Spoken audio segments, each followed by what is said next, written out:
Hello friends, welcome back to my YouTube channel. আজি মই আপোনালোকৰ বাবে লৈ আহিছোঁ নিউ Hyundai Grand i10 niosৰ সেকেন্ড টপ মডেল অৰ্থাৎ i10 niosৰ স্পোৰ্টছ মডেলখনৰ ৰিভিউ ভিডিঅ'। বন্ধুসকল Grand i10 niosৰ এখন আপডেটেড মডেল Hyundai লঞ্চ কৰিছে আৰু আপোনালোকৰ সন্মুখত যিটো মডেল আছে এইটো স্পোৰ্টছ মডেল। আৰু এই স্পোৰ্টছ মডেলটোৱে i10ৰ আটাইতকৈ টপ সেলিং মডেলটো হয়। তেন্তে চাওচোন বলক এই নতুন আপডেটেড মডেলখনত কোম্পানীয়ে কি নতুন ফিচাৰ্ছ এড কৰিছে আৰু বৰ্তমান সময়ত এই গাড়ীখনৰ অসমত অন ৰোড প্ৰাইচ কিমান চলি আছে এই সকলোখিনিৰ বিষয়ে আপোনালোকক এই ভিডিঅ'টোত জনাম। আৰু লগতে আপোনালোকক এই গাড়ীখনৰ এটা ফাইনেন্স প্লেনৰ বিষয়েও জনাম যে আপোনালোকে মিনিমাম কিমান ডাউন পেমেণ্ট দিব লাগিব বা মন্থলি EMI কিমান আহিব এনেকুৱা ধৰণৰ তথ্য আপোনালোকক এই ভিডিঅ'টোত জনাম। তেন্তে বলক ভিডিঅ'টো আৰম্ভ কৰোঁ। এনেকুৱা ধৰণৰ আপোনালোকে এই গাড়ীখনৰ চাবিটো দেখিবলৈ পাব। স্মাৰ্ট ফ্লিপ কি পাব আৰু ইয়াত লক আনলকৰ বটনৰ লগতে বুট অপেন কৰাৰ বটনটো চাবিটোত দেখিবলৈ পাই যাব। আৰু ফ্ৰণ্ট প্ৰফাইলটো যদি চাওঁ তেন্তে আপোনালোকে সেই পুৰণা ডিজাইনৰে প্ৰজেক্টৰ হেডলেম্পটো ইয়াত দেখিবলৈ পাই যাব। আৰু ইয়াত আপোনালোকে টাৰ্ণ ইণ্ডিকেটৰটো পাব আৰু তলত আপোনালোকে এনেকুৱা ডিজাইনৰ DRS দেখিবলৈ পাই যাব যাৰ কাৰণে ফগ লেম্পৰ দৰকাৰ নপৰে।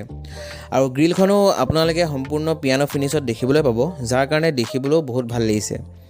আৰু ইয়াত গ্ৰিলখনৰ ডিজাইনটো অলপ চেঞ্জ কৰা দেখা গৈছে। আৰু চাৰ্টাৰ ফিনিছত আপোনালোকে ইয়াত Hyundai নতুন লোগোটো দেখিবলৈ পাই যাব। ওভাৰঅল এনেকুৱা ধৰণৰ আপোনালোকে এই গাড়ীখনৰ ফ্ৰণ্ট ডিজাইনটো দেখিবলৈ পালে। এতিয়া সাইডৰ পৰা যদি চাওঁ তেন্তে আপোনালোকে এনেকুৱা ধৰণৰ সাইড প্ৰফাইলটো দেখিবলৈ পাই যাব। আৰু চকাকেইটা যদি চাওঁ তেন্তে ইয়াত আপোনালোকে 15 ইঞ্চৰ ষ্টিল হুইলে দেখিবলৈ পাব। বেকত ড্ৰাম ব্ৰেক পাব কিন্তু আপোনালোকে ফ্ৰণ্টত ডিস্ক ব্ৰেকৰ অপশ্যন দেখিবলৈ পাই যাব। আৰু ইয়াত আপোনালোকে ORVM সমূহ বডি কালাৰতে দেখিবলৈ পাব উইথ টাৰ্ণ ইণ্ডিকেটৰৰ সৈতে। আৰু ডোৰ হেণ্ডেলসমূহ আপোনালোকে ইয়াত বডি কালাৰতে পাব।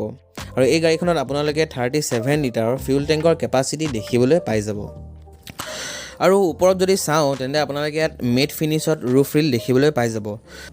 আৰু ইয়াত আপোনালোকে হাই মাউণ্টেড ষ্টপ লেম্পৰ লগতে ডিফগাৰৰ অপশ্যন পাই যাব। আৰু গাড়ীখনৰ সম্পূৰ্ণ বেক সাইডটো যদি চাওঁ তেন্তে আপোনালোকে দেখা পাইছে যে এই মডেলখনত এই বস্তুটো আপডেট কৰা হৈছে। ব্ৰেক মাৰাৰ লগে লগে টেইল লেম্পৰ লগতে এই গোটেই বস্তুটো জ্বলি উঠিব। ইয়াত টাৰ্ণ ইণ্ডিকেটৰটো পাব আৰু ইয়াত ৰিভাৰ্ছ লাইটটো দেখিবলৈ পাই যাব। ইয়াত স্পৰ্টছৰ বেজিং পাব আৰু মাজত নতুন লগৰ সৈতে ইয়াত ৰিভাৰ্ছ কেমেৰাটো দেখিবলৈ পাই যাব। আৰু তলত আপোনালোকে দুটা পাৰ্কিং সেন্সৰ দেখিবলৈ পাই যাব। আৰু বুট স্পেচটো ইয়াত Hyundai যথেষ্ট ডাঙৰ দিছে। বলক আপোনালোকক বুট স্পেচটো দেখাই দিওঁ। 260 লিটাৰৰ এটা ডাঙৰ বুট স্পেচ পাব। পাৰ্চেল ট্ৰে আৰু ইয়াত আপোনালোকে পাৰ্চেল ট্ৰেও পাব।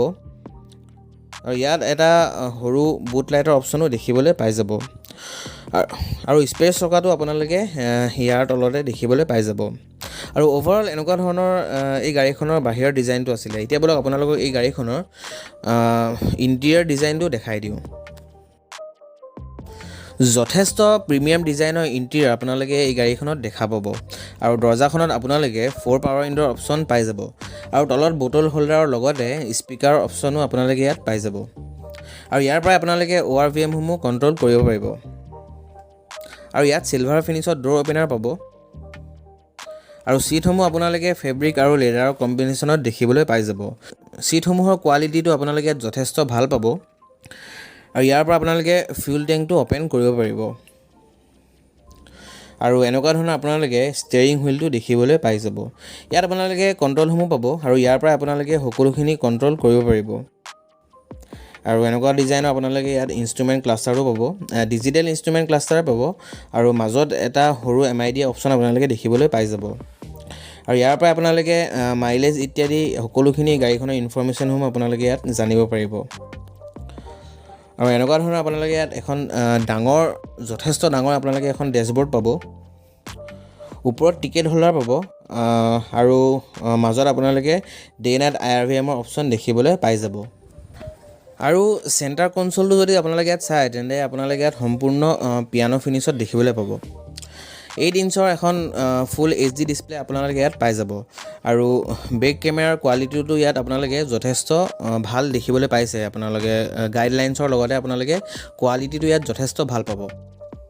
আৰু তাৰ তলত দুখন AC ভেন্টছ পাব আৰু মাজত হাজাৰ্ড লাইটৰ বাটনটো দেখিবলৈ পাই যাব আৰু ইয়াত আপোনালোকে অট'মেটিক ক্লাইমেট কণ্ট্ৰলৰ অপশ্যনটো দেখিবলৈ পাই যাব আৰু ইয়াতো আপোনালোকে এখন সৰু সাইজৰ ডিসপ্লে পাই যাব এইখনত আপোনালোকে AC ৰিলেটেড সকলোখিনি ইনফৰমেশ্যন আপোনালোকে এই সৰু ডিসপ্লেখনতে দেখিবলৈ পাই যাব আৰু এনেকুৱা ধৰণৰ আপোনালোকে ACৰ বটনসমূহ দেখিবলৈ পাই যাব আৰু ইয়াতে আপোনালোকে ডিফগাৰ অন কৰাৰ বটনটো ইয়াতে আপোনালোকে পাই যাব আৰু লগতে ইয়াত টাইপ C চাৰ্জাৰৰ লগতে USB আৰু 12 ওৱাটৰ চাৰ্জিং পইণ্টটো আপোনালোকে ইয়াত পাই যাব